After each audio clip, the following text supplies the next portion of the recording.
I've always loved about the Z06, everything's a little bit more exaggerated. It looks a little bit more aggressive, has a little bit more power. Everything about it is just takes the Corvette and just amplifies it.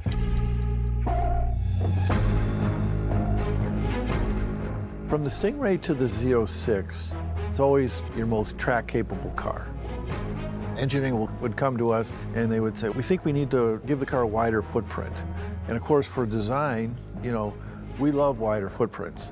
What's neat about the Z06, it's basically the same width as the race car. The overall design philosophy was more of an edgier design, but offset by taunt and muscular surfaces. The car looks like it's ready to pounce. You always want to work front to back. It's a filtering and refining process, so that you start at the very tip and then you just keep walking down the side. That's how we got to the side inlets.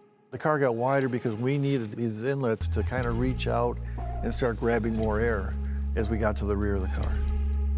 If you compared it to the Stingray, the extractor bezels in the Z06 are lower, wider. We actually even move the tail lamps outboard more.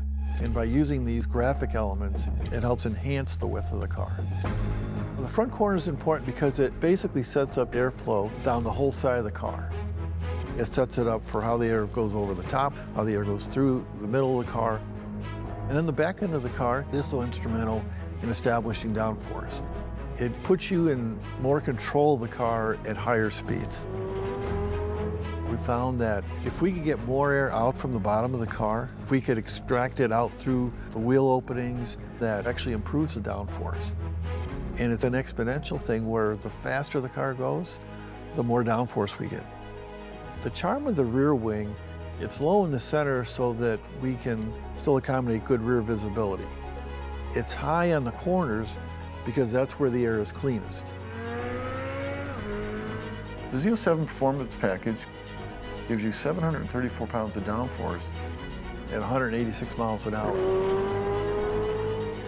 Certainly this car with its mid-engine architecture and its exotic proportions now, it's not just a stat sheet, it's a statement piece. It's an all-out ultimate performance machine.